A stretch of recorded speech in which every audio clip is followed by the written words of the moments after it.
Bem-vindos ao site da nossa associação. Muito obrigada por estarem a assistir a esta apresentação e por nos darem esta oportunidade para falar sobre a importância do apoio psicológico e do suporte emocional perante um diagnóstico de doença priónica. O meu nome é Diana, sou psicóloga clínica e recentemente perdi o meu pai para uma doença priónica chamada CJD. Quando o meu pai adoeceu, apercebi-me que havia uma grande lacuna relativamente ao suporte dado às famílias que são assoladas por este tipo de doença e senti um apelo para contribuir de algum modo para a atenuação do sofrimento inerente a esta realidade. Então, a primeira coisa que gostaria de fazer é explorar convosco alguns tópicos sobre o que sabemos sobre as doenças priónicas. São um grupo muito raro de doenças. A título de exemplo, a CJD tem uma incidência mundial de 1 caso no 1 milhão de indivíduos por ano. E sabemos também que são doenças fatais. Os seus sintomas podem ter uma progressão muito rápida, são semelhantes aos sintomas de outras doenças neurológicas e o espectro completo de sintomas surge no final do curso da doença. E em que é que isto se traduz? Todas estas condições vão dificultar e atrasar o diagnóstico destas doenças, uma vez que se tem de fazer uma investigação extensa e aprofundada para se excluir vários diagnósticos antes de se chegar a considerar a hipótese de doença priónica.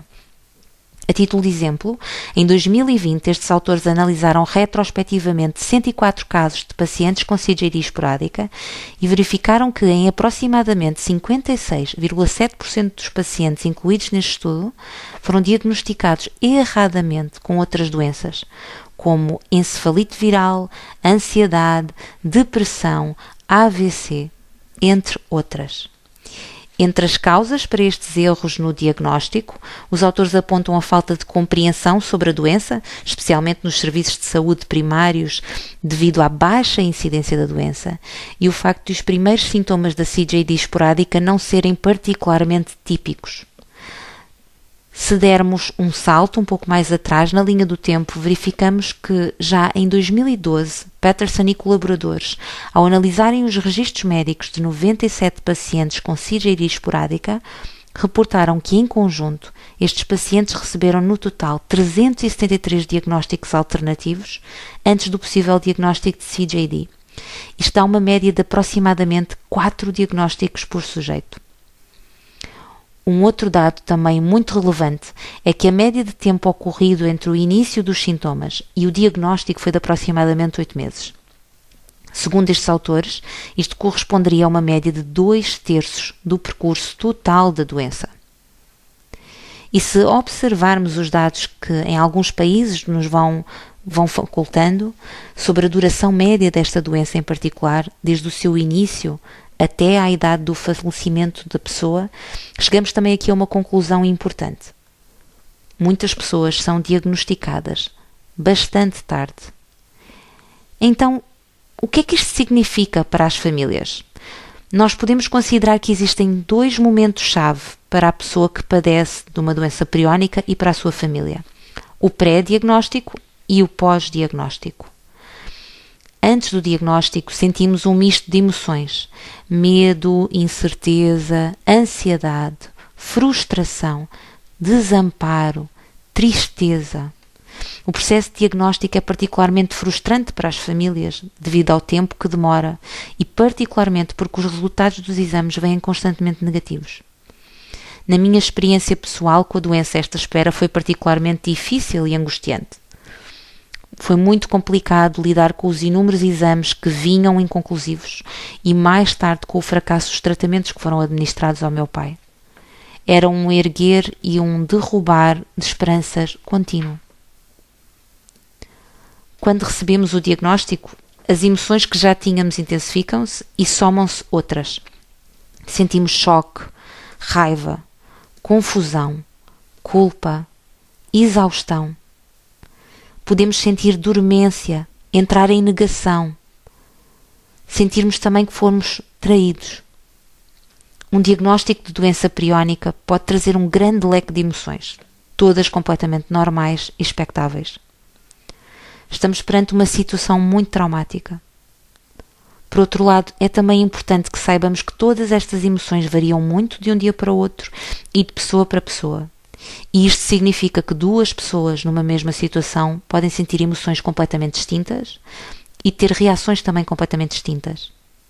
A resposta de cada pessoa ao trauma e à perda é única e todas as emoções são válidas. Para além de tudo isto, entramos num processo de luto antecipatório, uma vez que vamos adquirindo consciência da proximidade da morte do nosso ente querido e despertando para a perspectiva da sua ausência futura. Trata-se de um processo extremamente complexo, caracterizado por sentimentos ambivalentes. E isto vem basicamente de duas posições conflituosas. Por um lado, precisamos de nos mantermos funcionais e queremos manter o vínculo com o nosso familiar que está doente. E por outro, temos a percepção da proximidade da morte e da necessidade de deixarmos partir o nosso ente querido. E depois surgem as nossas próprias questões relacionadas com a incerteza face ao futuro e que são geradoras de uma ansiedade extrema. O que irá acontecer a seguir? Será que serei capaz de lidar com isto? Será que também eu vou desenvolver a doença? E o que devo fazer a seguir ou que passos devo dar?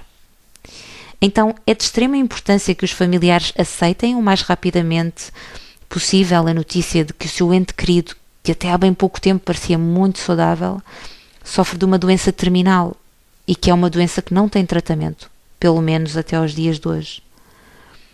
E por mais dolorosa que seja esta situação, por mais que a odiemos e não a queiramos, ela está fora do nosso controle. Mas podemos sim controlar a forma como lhe respondemos. E só assim será possível começar a elaborar um plano. Por isso é que pedir ajuda é tão importante.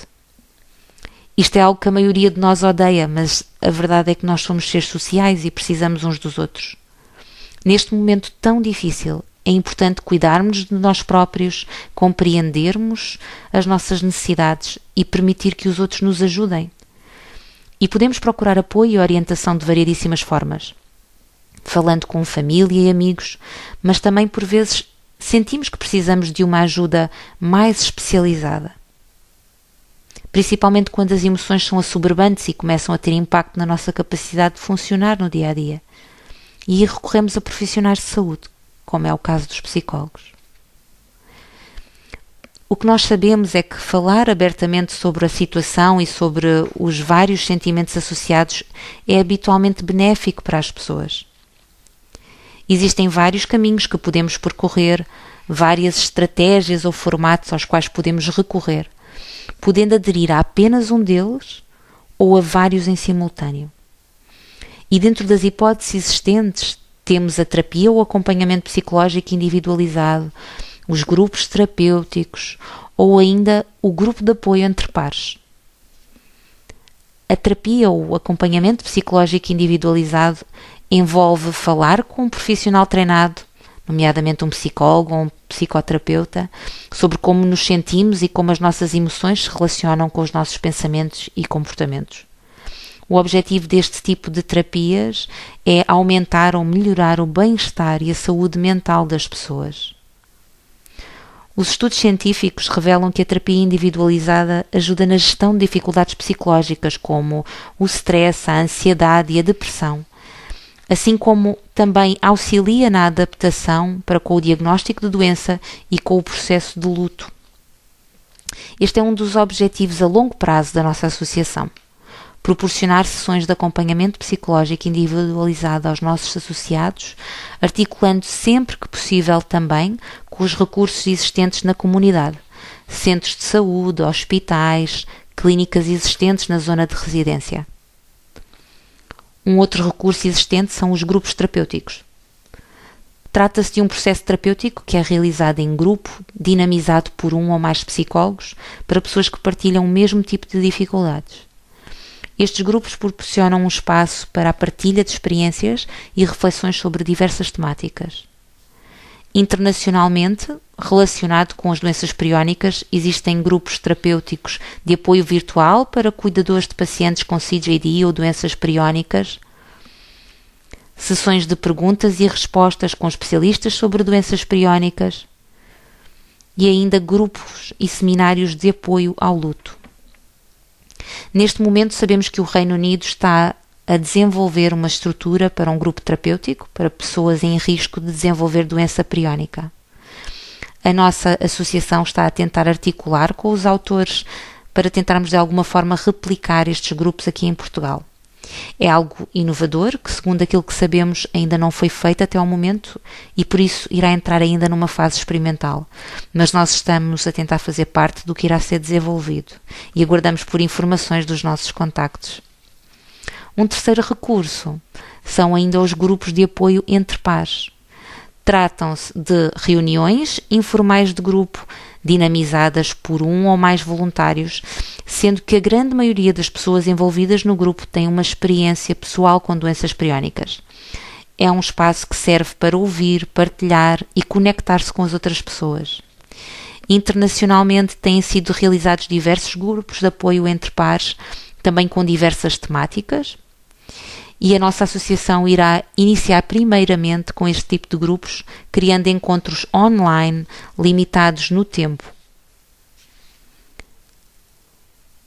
O importante é relembrarmos que todos estes recursos se encontram disponíveis para nos ajudar a sobreviver àquilo que nos parece impossível e a adaptarmos-nos a uma nova realidade, sabendo que é possível aprender a viver no momento presente, um dia de cada vez, aproveitando cada experiência, encarando cada momento como precioso, sermos gentis connosco próprios, lembrar-nos que é importante cuidar de nós próprios, permitir-nos sentir as emoções, sejam elas positivas ou negativas, e conectarmos-nos com os outros.